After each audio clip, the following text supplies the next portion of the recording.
আসসালামু আলাইকুম রহমতুল্লাহ। পরামর্শ দিব। আপনাদেরকে অর্ডার করতেছি না বা অনুরোধও করতেছি না। আমি আপনাদেরকে একটা পরামর্শ দিব আজকের ভিডিওতে। যারা নতুন সৌদিগামী প্রবাসী, বিশেষ করে তাদের এই পরামর্শটা কাজে আসবে। গ্রহণ করার দায়িত্ব আপনার, রিজেক্ট করার দায়িত্বও আপনার। পরামর্শটা যার ভালো লাগবে সে গ্রহণ করবে, যার ভালো লাগবে না সে রিজেক্ট করবে।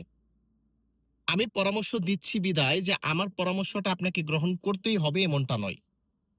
একেকটা মানুষের চিন্তাভাবনা একেক রকম।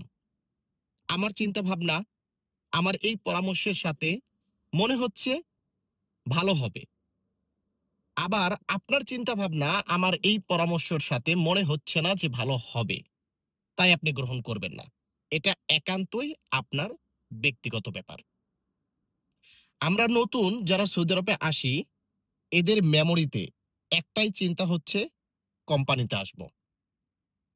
আমরা যারা নতুন সৌদি আরবে আসি, এদের মেমোরিতে একটা চিন্তা হচ্ছে কোম্পানিতে আসার পর কোম্পানি যে কাজ দিবে সেই কাজই করব। ১,০০০ রিয়াল, ১,২০০ রিয়াল বা ১৫০০ রিয়াল সর্বোচ্চ সেলারি দিবে। সেই সেলারি নিয়ে আমি সন্তুষ্ট থাকব। আমাকে যদি বলা হয় রাস্তা ঝাড়ু দিতে হবে, রাস্তা ঝাড়ু দিব। আমাকে যদি বলা হয় গোডাউনের থেকে মাল বের করতে হবে, আবার মাল গোডাউনে ঢুকাতে হবে, আমি সেটাই করব। আমাকে যদি বলা হয় কোনো একটা ফ্লোর ক্লিন করতে, আমি সেটাই করব। আমাকে যদি বলা হয় হাম্মাম পরিষ্কার করতে, যেটাকে আমাদের বাংলাদেশীরা বলে থাকি টয়লেট অথবা পায়খানা, সেটা পরিষ্কার করতে যদি বলে আমি সেটাই করব। এটা হচ্ছে নতুন সৌদিগামীদের মেমোরিতে সেট হয়ে গেছে। এমনকি আমাদের মতো বড় বড় সেলিব্রিটিরাও কিন্তু বলে থাকে যে ভাই কোম্পানিতে আসুন, কোম্পানিতে আসুন, কোম্পানিতে আসুন। মেমোরিতে সেট করে দিয়েছে কোম্পানি মানেই আপনার ইকামাটা কোম্পানি করে দিবে। কোম্পানি মানেই আপনাকে মাসে, মাসে সেলারি দিবে। কোম্পানি মানেই আপনাকে থাকার জায়গা দিবে।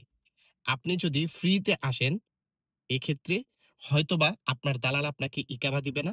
হয়তোবা আপনার কাজ পেতে কষ্ট হবে। হয়তোবা আপনার খানা খেতে থাকার জায়গাতে অনেক কষ্ট হবে। এই যে মেমোরির ভিতরে যে সেট করে দিছে না, আমরা ওই সেট মেমোরিটা নিয়েই কিন্তু চিন্তা ভাবনা করি যে সৌদি আরবে যাব, একটা কোম্পানিতে যাব। অথচ বর্তমান সিচুয়েশনের দিকে তাকাইলে আপনার মাথা নষ্ট হয়ে যাবে যে বর্তমানে কোম্পানিগুলোর অবস্থাগুলো কি? ভালো কোম্পানি পাওয়াটা কত যে টাফ, এটা বর্তমানে যারা সৌদি আরবে আছে বা নতুন করে এসে যারা ফেঁসে যাচ্ছে, এরাই একমাত্র বলতে পারবে। আসলে আমাদের চিন্তা ভাবনাগুলো না বড় নয়। একদম ছোট, ছোট চিন্তা ভাবনা। একটা কোম্পানিতে যাব, রাস্তা ঝাড়ু দেওয়ার কাজ দিছে, ১,২০০ রিয়াল সেলারি, বাস খালাস। এটার ভিতরেই ৫ বছর ১০ বছর বাইরে দূরে চলবো, দেশে যাব, যায়ে দেখবো কিচ্ছু করতে পারিনি। আমরা বড় কোনো উদ্যোগ নেই না। আমরা সৌদি আরবে আসার পর আমাদের নিজের নামে একটা ব্যবসা থাকবে। আমি একটা দোকান দিব। আমি সেখান থেকে হাজার, হাজার রিয়াল ইনকাম করব। আমি বাংলাদেশে বড়, বড় অঙ্কের রেমিটেন্স পাঠাবো। আমি বাংলাদেশে জায়গা সম্পত্তি কিনে বড় রকম বাড়ি করব। এরকম চিন্তাভাবনা আসলে আমাদের ভিতরে নেই। আমরা দুবেলা দুমুঠো খেয়ে বাঁচতে পারলে হইছে। ফ্যামিলিকে মাস গেলে ৩০,০০০, ৪০,০০০, ৫০,০০০ টাকা পাঠাইতে পারলেই চলছে। আমাদের মেমোরিতে না এটা সেট হয়ে গেছে। ভাই নতুন যারা আসবেন একটু বড় স্বপ্ন নিয়ে আসুন না, একটু বড় স্বপ্ন নিয়ে। যদি আপনি কাজ পারেন, হাতের কোনো একটা কাজ পারেন, তাহলে কোম্পানিতে আসার কোনো প্রয়োজন নেই। আপনার যদি পকেটে টাকা থাকে, আপনার যদি বিজনেস করার স্বপ্ন থাকে, তাহলে কোম্পানিতে এসে কোনো লাভ নেই। কারণ ওই কোম্পানিতে ২ বছরের কন্ট্রাক্ট থাকে। ২ বছর পর যদি আবার কন্ট্রাক্ট রিনিউ করে আপনাকে যদি সৌদি আরব থেকে এক্সিটে না পাঠায় বা আপনি নতুন ভিসায় যদি না আসতে পারেন, তাহলে প্রবলেমে পড়ে যাবেন না? তাহলে আপনার পকেটে টাকা আছে, আপনি কাজ পারেন, আপনি ফ্রিতে আসুন। এসে নিজে, নিজে কিছু করার ট্রাই করেন না ভাই। একটু চেষ্টা করলে ক্ষতি কি? হয়তোবা আপনি বিপদে পড়তে পারেন। হয়তোবা ওই টাকাটা আপনার নষ্ট হতে পারে। কিন্তু আপনি এখান থেকে বড় ধরনের একটা শিক্ষা গ্রহণ করতে পারবেন। আর যদি আপনি পকেটে টাকা নিয়ে কাজ শিখে যদি একটা কোম্পানিতে আসেন, ওই যে সর্বোচ্চ ২,০০০ রিয়াল, এই সেলারির উপরে আর আপনি সেলারি তুলতে পারবেন না। অথচ যদি আপনি ফ্রিতে এসে হাতের কাজ জানা বা সাহস থাকে, পকেটে টাকা থাকে, তাহলে কিন্তু আপনি হাজার, হাজার রিয়াল এই সৌদি আরব থেকে ইনকাম করতে পারবেন। তাই স্বপ্নটা একটু বড় দেখে আসার ট্রাই করেন।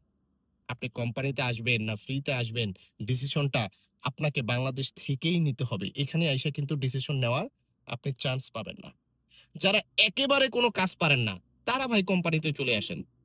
যাদের বয়স বেশি, তারা ভাই কোম্পানিতে চলে আসেন। আপনি এখন ইয়াং জেনারেশন, আপনার যুদ্ধে যাওয়ার সময়, আপনি এই যুদ্ধে যাওয়ার টাইমে কি করতেছেন? আপনি ভয়ে পিছে চলে যাচ্ছেন। ভয়ে আপনি কোম্পানিতে আসতেছেন। এই টাইমে আপনাকে পরিশ্রম করতে হবে। আপনি পরিশ্রম করবেন না, ভয়ে আপনি কোম্পানিতে আসতেছেন। জীবনে কিচ্ছু করতে পারবেন না। কিচ্ছু না। যদি সাহস না থাকে, যদি মাঠে নেমে খেলার সাহস না থাকে, তাহলে ওই খেলার কোনো দাম নেই। আপনি ঘরের ভিতরে বসে যে খেলাটা খেলতে চাচ্ছেন। এটা ওই নন্দলালের কবিতা পড়েছি না আমরা ছোটবেলায়? ঠিক ঐরকম হবে।